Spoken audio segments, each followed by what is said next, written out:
Great. So I've got the chat up if anyone should want to put anything in there or anything occurs as we go through. I'd be welcome for your comments in the chat. Yeah, welcome everyone. So this is lecture number 8, I think, in the series. So we're looking at narrative and storytelling. So we'll make a start, I think, as it's 1 minute past 10. Welcome everyone. So yeah, narrative and storytelling. So we've already seen, some of the early forms of storytelling were visual, like the cave paintings and Aboriginal art. We've already looked at things like that. And it's the usual caveat, every culture has its own narratives passed down through generations. So we accept this is like a snapshot, of sort of narrative forms and ideas around storytelling. And within the creative field, narrative comes in many forms within illustration, the graphic novel, photography, animation, and film. Often the sources are the key texts. So we see the Bible, the Quran, fairy tales, folk tales, these big, massive sort of texts that are embedded within culture are major sources, Just another caveat, obviously not possible to cover any of the complexities of film or games art or animation. We're not looking at any moving image stuff here. That's a completely different lecture. I mean, we'll touch upon it, but we're not going to go into it in any depth, okay? So let's look at some sort of obvious narrative forms to start with. So this idea of the 3-act structure is a very common one, isn't it? The setup in Act 1, and you get the climax, and then Act 2 is the longer bit in the middle where there's some sort of confrontation and a twist, and the action is like ascending up to the climax of Act 2, which is about 3/4 of the way through, and then there's the resolution in Act 3 as it descends. So that's fairly common, isn't it? Within books, within films, we're pretty familiar with that sort of thing. But then narrative structures traditionally, I guess, followed a formula identified by Todorov after he studied classic fairy tales and stories. He discovered, obviously, that they move forward in a chronological order, one action following another, clear beginning, middle, and an end. So that's an obvious thing to say, but that's true. He suggested also that characters would be changed as they go through the story, and this would be evident by the resolution. So here we got the 5 steps, look, of Todorov's theory. Starts with an equilibrium, so things are all nice and balanced, and then there's some sort of disruption by an action or a character, and then there's a quest to restore the equilibrium. The narrative continues to climax, resolution occurs, and equilibrium is restored. You'd be amazed how many stories, films have that structure now, even now. This is ages ago this was written, but it's still kind of there and thereabouts. But there are more unconventional narratives. So you're a non-linear narrative that moves backwards and forwards using flashbacks.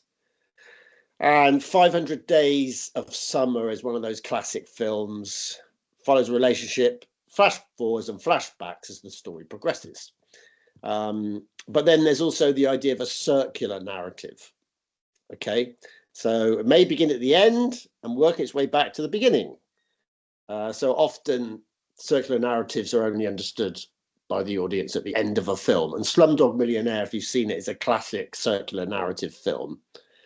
So it starts with Jamal here on Who Wants to Be a Millionaire. That's the start, which is like his end point, really.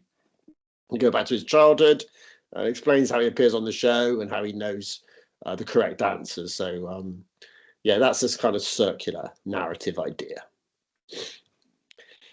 With new interactive media, the reader or player plays a significant role in the creation of a unique narrative. So, you go through games, don't you, making choices. So you create narratives as you go through.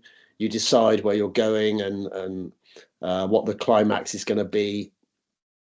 So there's like a comparison with the idea of the labyrinth or the maze, isn't it? So you play, explore, and discover paths within the text. So that's kind of, I suppose, a new form of narrative structure where you play a part in establishing that narrative. So that's some ideas about narrative structures, mainly in moving image and film, to sort of set us off. But if we look at some early visual narratives, so we go right back again to, here's Rubens from 1635. But there's storytelling going on within one frame, which is quite challenging, isn't it, to tell a story within one frame? Obviously, time-based media such as photography, film, and animation use multiple frames or sequences to represent time passing. So, one frame follows the next, so we get the idea of time passing. Okay, it's more difficult within one frame to tell a big story, I guess. We can see the Rubens painting, Diana and Callisto. We can piece it together, can't we, from clues? There's dead deer up there, so we go in the forest. A woman in distress. There's some sort of cupids. There's other characters. So we can piece it. There's musical instruments around, so we can piece together. It's quite difficult for us because we're not living in that time. But we can, there are clues, I suppose, to help us create the story. And there's a classic use of the life of Christ cycle. So, that the life of Christ story is a big one, isn't it? And one that's quite well known, particularly in Western art, a common theme. And here, this is Ferrari. 21 scenes from the Annunciation at the start here to the resurrection, bottom right. So we go through these sort of windows, I guess, 21 of them. So each one has like a complex narrative in it. The whole thing sort of pieces together as an even bigger kind of life cycle narrative. It's kind of like animation, isn't it? Frame after frame. Yeah. Anyway, amazing piece of work. Whatever. And also we've got that kind of sculptural, mural, fresco storytelling. This is the column of Trajan, which is in Rome. Depicts the Dacian Wars, 100 AD. It's a continuous narrative broken down to a series of events. The events flow from one scene to another without physical. So there's no lines in between to break it up. It's not like the last one where you've got panes or windows that you kind of go through. This one is a kind of continuous. And here it is. Here's the column. Those of you who've been to Rome might have seen it. Obviously, it becomes hard to read as it gets higher up. We know what's going on in it anyway, to be honest. But research suggests that the column was originally planned to be read while walking a circular staircase. Yeah, so the column would have had a staircase around it. And you could walk up, and as you got up, you'd get the conclusion of the story. Obviously, the wooden bit didn't last very well, but the column has.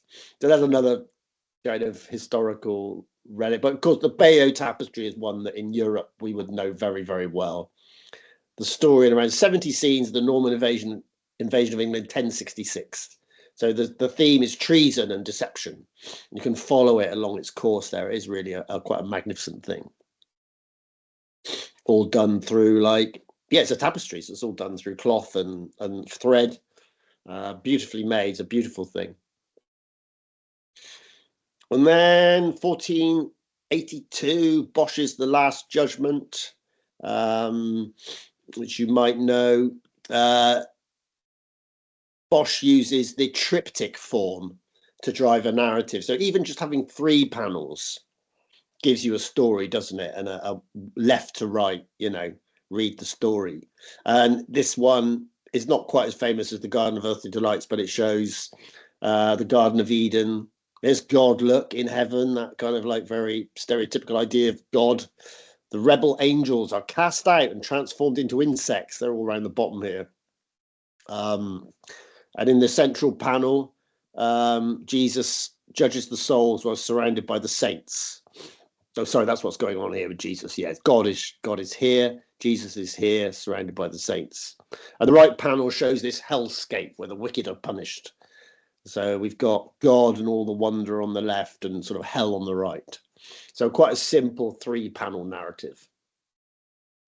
Okay, we're going to go through some of the sites of narrative now, because we can split it up, into these are the different sites and the ways that these sites explore and express narrative forms. So we'll start off with manga anime, which some of you may be familiar with. And here's a classic manga book. Comic book. So it's an umbrella term for comic books and graphic novels, obviously from Japan originally. It's almost always in black and white. And they're released often monthly or weekly, chapter by chapter, so the story evolves and grows. You've got one such as this Weekly Shonen Jump, been in circulation since 1968. So really impressive, sort of like successful publications. I don't know, I'm not a manga expert at all, or anime. I mean, I'm sure some of you probably know a lot more about it than me, so apologies if I talk a load of nonsense about it. But yeah, what I do know is the narrative structures are not dissimilar to structures with main characters and sub-characters driving the story. It's a similar sort of idea. And they come in many different genres. So romance, horror, action, science fiction, etc., etc. What is important is the idea of a story arc or narrative arc, an extended or continued storyline in episodic stories, a bit like a soap operas, aren't they? Endless, stories building on story, characters coming back.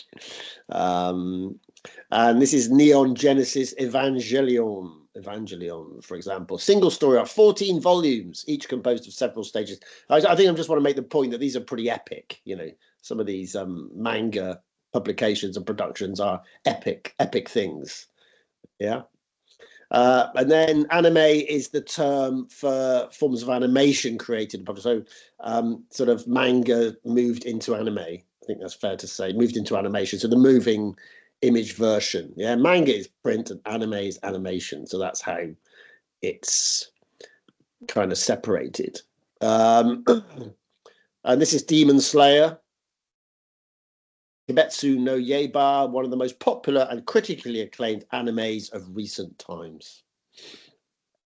And here you can see some of these narratives, and there is much critical debate over the content of manga. It's huge popularity. I mean, a lot of people in the creative world are quite sniffy about it. I mean, like it says here, its huge popularity points to its success. I mean, the drawings are pretty lovely, aren't they? And beautifully crafted. There's obviously no doubt about that. There's something for everyone in there, but representations of gender can be old-fashioned, but also radically progressive. I mean, the little I know about it, there's some really crazy ideas around gender and some really traditional ideas around around gender relationships. But yeah, this is the interesting thing, is that the representation of character's spiritual side and the quest makes it stand out from other forms, as do aspects, the mixing of harsh reality and fantasy. So yeah, it's full of really great ideas, I think. And that moves us on nicely to the graphic novel. It's a term, it's difficult to define, I suppose, but the dictionary definition: a fictional story presented in comic strip format and published as a book. Okay, that's pretty broad. And this is one of the earliest ones, The Adventures of Obadiah Oldbuck, the oldest recognized American example of comics. So yeah, comic, graphic novel, there is a kind of like critical divide between them, I think. And you've got these kind of things, which maybe a lot of people are familiar with. They come in a huge variety. And dominated by the superhero publishers, Marvel and DC, yeah? The medium lends itself to every genre, telling an endless array of stories and channeling the talents of some of the world's most imaginative creators. Yeah, again, you know, there are people in the critical world are a bit sniffy about them, but they are extraordinarily beautiful illustrations, really powerful statements. So Marvel, it's worth mentioning, isn't it? A huge array of superheroes. We got them there: Spider-Man, Iron Man, Black Panther, Blade, Dead. Oh gosh, loads and loads of really well-known characters. And yeah, this graphic form of illustration, the color and the kind of clarity and the line, and that ability to tell a lot of story in one sort of image is pretty impressive. And this is Mouse. So this is a very famous graphic novel. It's by Art Spiegelman. It shows him interviewing his father about his experience as a Polish Jew and Holocaust survivor. So it's emotive. It's very emotive graphic novel. Very powerful. So employs sort of postmodern techniques, represents Jews as mice, Germans as cats, and Poles as pigs. Critics have classified it as a memoir, biography, history, fiction, autobiography, or even a mix of all the genres. Yeah, it's a very impressive thing if you get a chance. If you're into, graphic novels and illustration, then this is a must. You must go to this, really. I'm not sure how you get copies, whether they're, editions which are cheap, probably. You can obviously probably find it online somewhere. Yeah, 1992, the first and only graphic novel to win the Pulitzer Prize. I mean, that's a pretty big achievement, isn't it, for a graphic novel? Check it out. Another one is Persepolis. Marjane Satrapi, 2000, shows her childhood and early adult years in Iran and Austria during and after the Islamic Revolution. Can see the form it takes here. Very graphic, black and white. Persepolis is a reference to the ancient capital of the Persian Empire. Originally in French, the graphic novel or memoir translated and made an important animated film. So again, if you're into animation, stroke illustration, it's a must-see film and a must look at book, I think. Great stuff. And this is the recent one. Yeah. So the graphic novel is a thriving contemporary form. And this is Welcome to the New World by Jake Halpern and Michael Sloan. Charts a real-life Syrian refugee family's arrival in America and Connecticut. So it's like based on a true story. It's told straight. Yeah, the rewards come in the carefully researched detail, everyday frustrations, family squabbles, high school dress codes, and cruel bureaucracy. So it's kind of got, I mean, it's a very serious subject, very serious piece, but it's got kind of like an everyday humor in it as well, which is quite refreshing.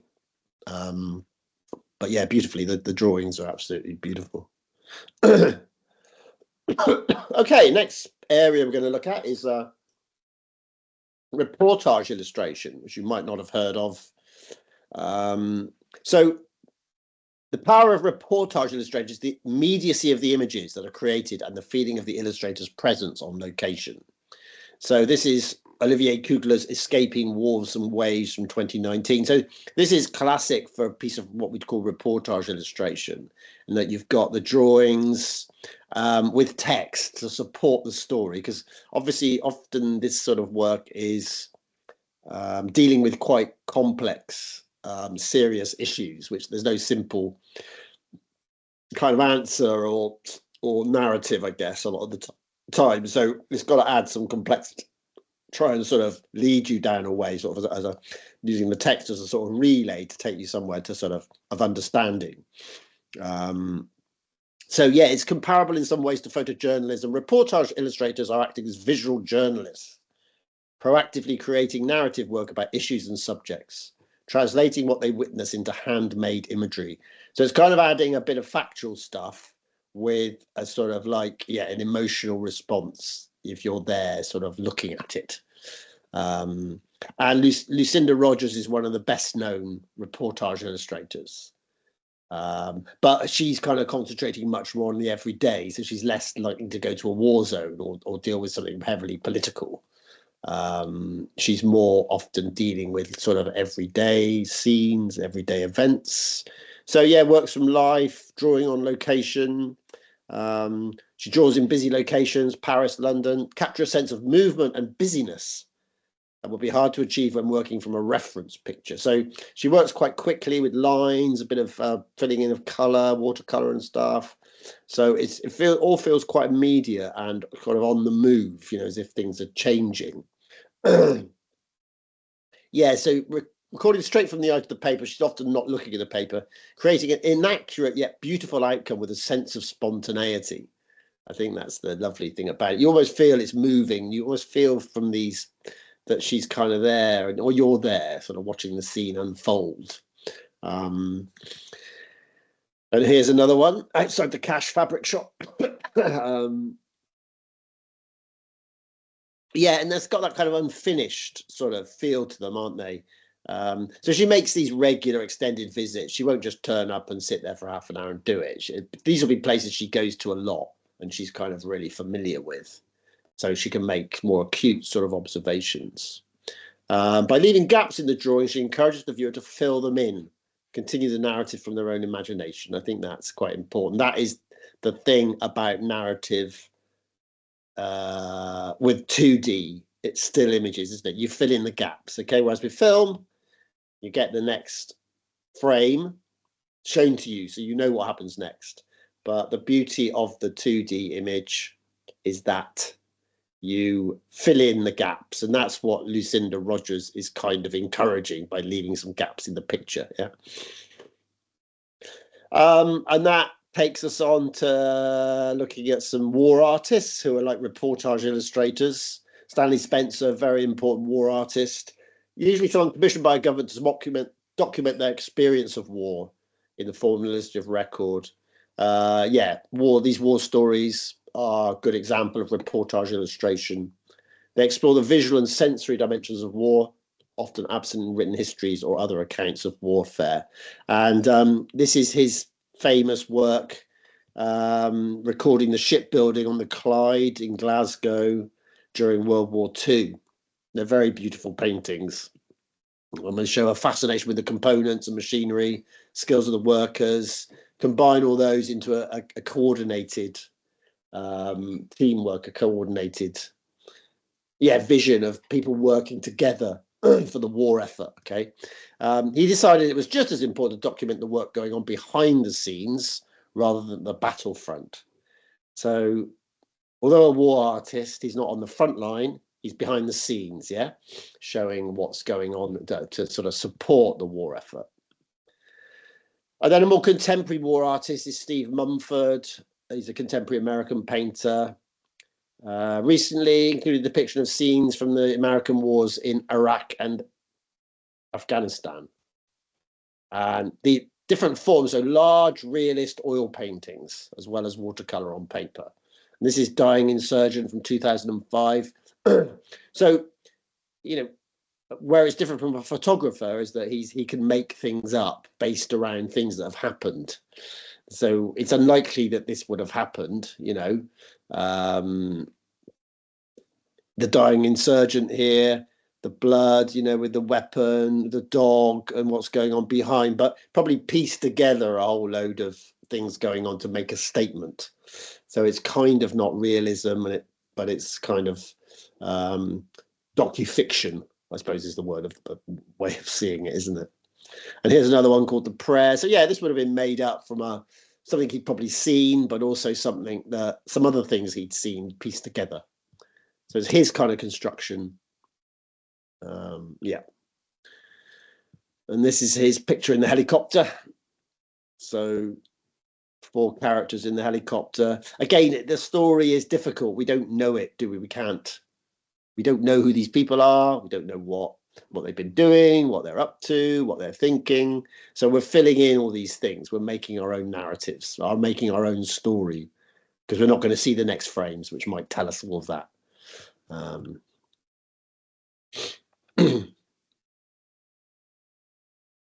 Okay, photo essay. is the next section we're going to look at. There's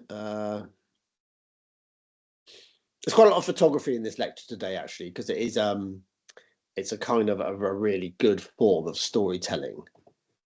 And I think that is probably because we can relate to it, because it's showing us the sort of things we see, or you know, in a sort of like real, in inverted commas, form.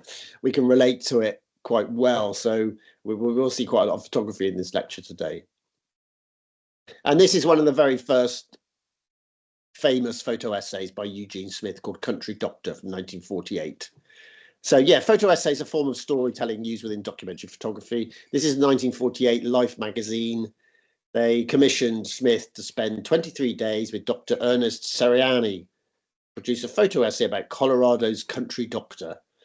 It seems like a really sort of tame sort of thing to be doing, doesn't it, with all the big stuff that goes on these days to report on, you know, for the magazine to be able to have the luxury of like, oh, let's just do an essay on a country doctor, you know. But yeah, different times. But anyway, yeah, this is a famous essay, and we can see the essay kind of made up of a series of pictures. Okay, which we sort of piece together the story from a series of pictures rather than one. And also it's supported by text. So I think that's the interesting thing, the important thing, isn't it? That photographs generally can't tell us an awful lot. Again, we're making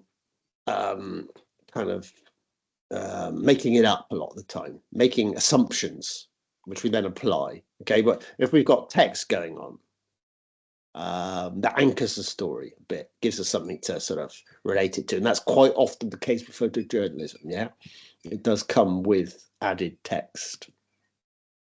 I'm going to focus a bit on this one, though. This is a really, really fantastic photo essay by Chris Killip, made in 1988. So this is the time of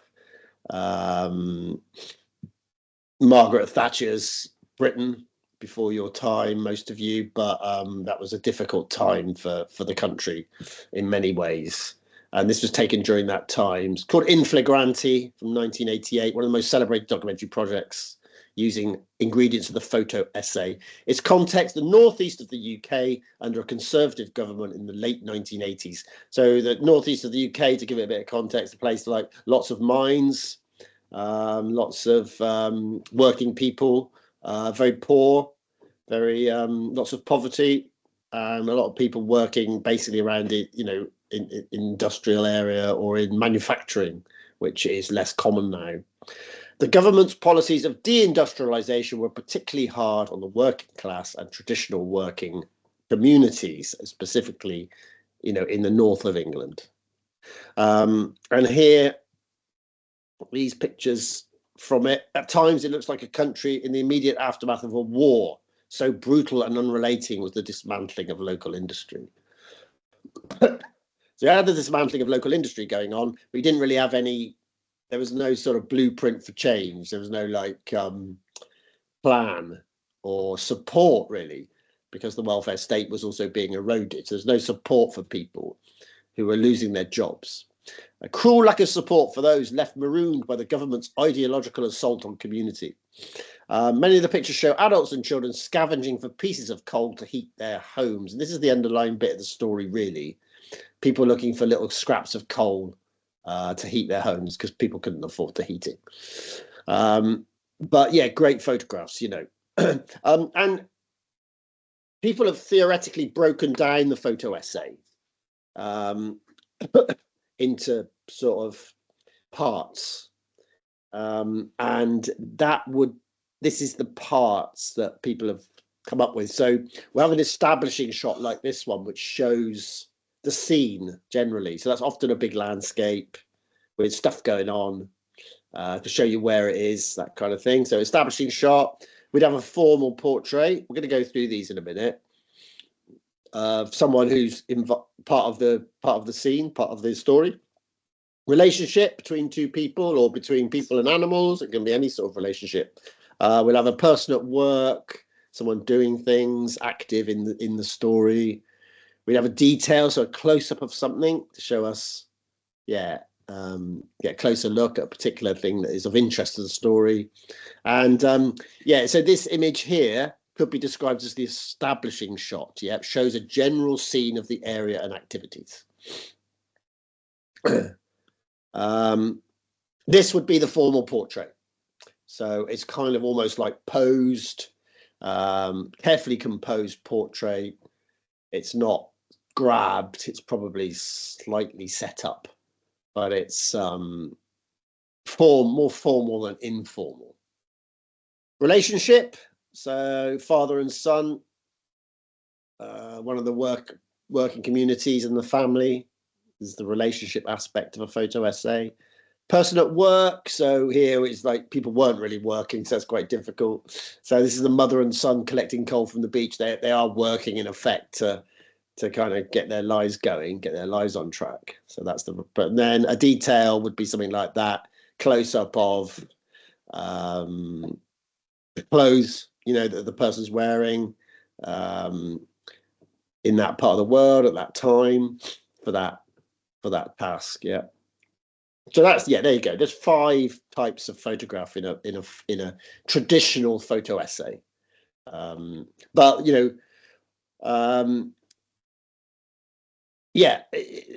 the bleak documentary romanticism, we'd call it, is tempered by Kilip's skill at being simultaneously detached yet empathetic.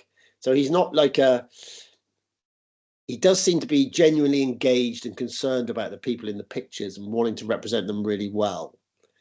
So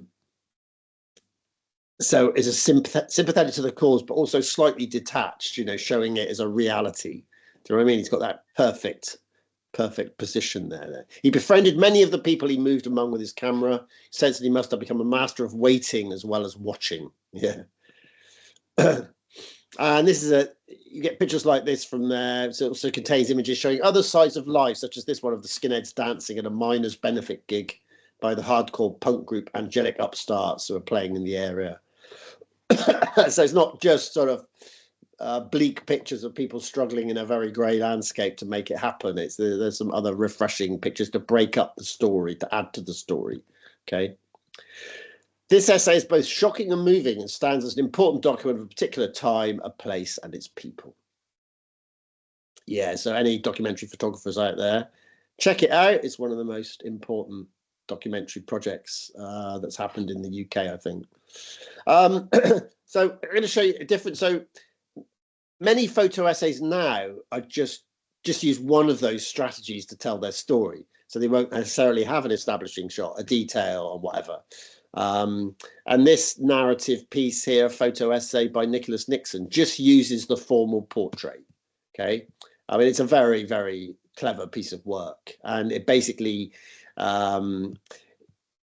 it's called The Brown Sisters, and he uses just the formal portrait approach to tell a story of 4 sisters and time passing. It's a very, very simple system. So Nixon is married to Bebe, second from the right. This is Nicholas Nixon's wife, and this is Bebe's 3 sisters. Okay, and he took a formal portrait of the sisters every year, always with them in the same order, with a fairly neutral background. So here we've got them: 1979 top left, 1990 bottom right. I mean, it goes on a lot longer than that, as you can see. Sorry, no, it doesn't actually. 79 to 1990. Yeah. So it's, and by having them in the same order with a neutral background, you focus on the sisters and the subtle changes in the relationships or their appearance.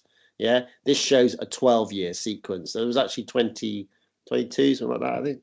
Was there? Well, maybe not. I don't know exactly how many there are, but this shows most of them, I think. Anyway, yes, really interesting strategy, just using the formal portrait, showing time passing. This is one of the most recent photographs, 2014. As with many successful projects, it is its simplicity that is its strength, yeah? Much of the hard work is in the concentrated time span and the commitment to the concept and process. So once you've got the concept and the sort of strategy, The hard work is getting everyone together once a year, isn't it? And getting yourself there as well. So it becomes something very different. It was like a performance piece rather than an actual, yeah. But obviously, when it's done, it's obviously a very successful piece of work. Okay. And this is the earliest and the latest of the two. So you can track, the sisters, looking at them. It's a fascinating piece of work. Okay, another strategy for photo essay is Jim Goldberg's Raised by Wolves from 1997, another really important piece of photography, photo essay, documentary piece. This is about a group of young people living on the streets of Los Angeles. Jim Goldberg kind of gets to know them quite well, mixes with them. It's called Raised by Wolves. And I think the interesting thing about it is how, I talked about text and photography, but I think here Jim Goldberg uses text on a lot of the photographs or with a lot of the photographs to tell the stories, or text in the photographs, I think. So text on Dave's jacket here on the back, or the writing on it adds to the story of Dave. These are really sad stories. These are people heavily involved in drugs and crime, and trying to make their lives work. And so he uses writing from the actual characters. Okay. And here's the back of Dave's jacket. Yeah. All these things just tell you an awful lot about what's going on, but also uses Polaroids to photograph the people he meets, and then gets them to write on the Polaroid their names or a little statement. So again, he's getting the people to contribute to the narrative, contribute to the story, rather than completely be in control of it on their behalf. He's getting them involved, which is obviously a really important thing to do. Oh, mid-lecture break. Okay. Right. So we've seen some early ideas about narrative. We've looked at, manga, reportage illustration. We've looked at the graphic novel, the photo essay, examples of photography. So we've covered quite a lot of ground. In the second section, we're going to look at a particular piece of work by Mohammed Barissa. I'm going to look at some contemporary sort of narratives within painting and illustration and that kind of thing. So please join me for the second half. Shall we say at like 10 to 11? So that's like a 12-minute break. I hope that will suit. So I'll stop the recording now. And we'll come back in